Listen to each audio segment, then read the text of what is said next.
आपको लिए चल रहे हैं अयोध्या, जहां उत्तर प्रदेश के मुख्यमंत्री योगी आदित्यनाथ संबोधित कर रहे हैं। उसको जॉब की गारंटी होती है, नौकरी की गारंटी होती है। इस प्रकार के कार्यक्रम को संचालित करना यह पूज्य संतों के आशीर्वाद के बगैर संभव नहीं हो पाता है। और मैंने इसीलिए कहा, जब गुरु मूर्तियों की और पूज्य संतों का आशीर्वाद और उनकी साधना मूर्त रूप लेती है तो वह लोक कल्याण का माध्यम ऐसे ही बनता है जैसे अयोध्या विद्यापीठ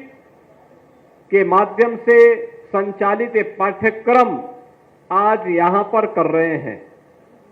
और आज उसी कार्यक्रम के लिए मेरे कार्यक्रम और जगह थे, लेकिन मैं अभी 2 दिन पहले ही अयोध्या आया था।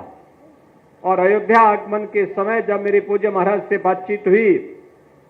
तो उन्होंने इस बारे में चर्चा की कि मेरे पूज्य गुरुदेव और आचार्यों की प्रतिमा की स्थापना का कार्यक्रम है, अगर इसमें आपका आगमन हो जाए तो मैंने कहा, ये तो मेरे लिए सौभाग्य की बात है कि जिन पूज्य संतों का पूरा जीवन देश के लिए, धर्म के लिए समर्पित रहा है, अगर इस समारोह में मुझे भागीदार बनने का अवसर प्राप्त होगा तो मैं कोई भी कार्यक्रम अपना स्थगित करते हुए अयोध्या धाम पधारूंगा। और मुझे आज मिल्कीपुर क्षेत्र के इस कार्यक्रम में आने का सौभाग्य प्राप्त हुआ है। बहनों और भाइयों, इन पूज्य संतों ने अपना पूरा जीवन लोक कल्याण के लिए समर्पित किया था, धर्म जागरण के लिए, धर्म के अनुरूप अपने कृतित्व के माध्यम से अपने कर्तव्यों का पालन करते हुए देश और समाज को उसके अनुरूप चलने की एक नई प्रेरणा दी। पूज्य स्वामी मधुसूदनाचार्य जी महाराज रहे हों, एक लंबे समय तक उन्हें इस धराधाम पर अपने आशीर्वाद से अयोध्या धाम के साथ साथ पूरे देश के अलग अलग क्षेत्रों को अभिसिंचित करने का अवसर प्राप्त हुआ। लेकिन वहीं साथ ही साथ जगत गुरु रामानुजाचार्य पूज्य स्वामी माधवाचार्य जी महाराज भले ही भौतिक दृष्टि से उनका कार्यकाल अल्प रहा हो, लेकिन अपने उस अल्प अवधि में भी उन्होंने अपनी साधना और अपने चमत्कार से लोगों के जीवन में परिवर्तन लाने का कार्य किया। और जो मैंने आपको बताया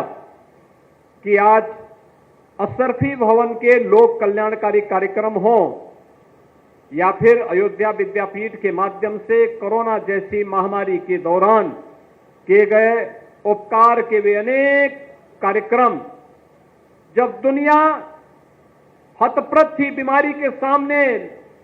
पूरी तरह पस्त थी, तब हमारे पूज्य धर्माचार्य, तब हमारे धार्मिक स्थल, तब हमारे इस प्रकार के संस्थान लोक कल्याण के अभियान के साथ जुड़े हुए थे। और उस अभियान के साथ जुड़ करके, लोक कल्याण के साथ जुड़ करके उस महामारी को परास्त कर रहे थे। और उसी का परिणाम था कि प्रधानमंत्री मोदी जी के नेतृत्व में कोरोना पर विजय प्राप्त की गई और भारत की 140 करोड़ की आबादी को कोरोना जैसी महामारी से बचाने में मदद मिली। बहनों और भाइयों,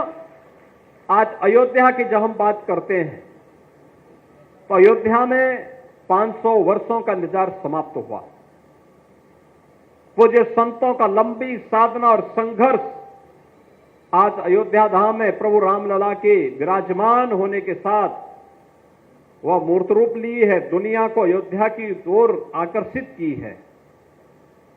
जिन लोगों के लिए संभव था कि अयोध्या में क्या भगवान राम का जन्मभूमि पर मंदिर बनेगा, लोग पूछते थे, प्रश्न भरी निगाहों से पूछते थे।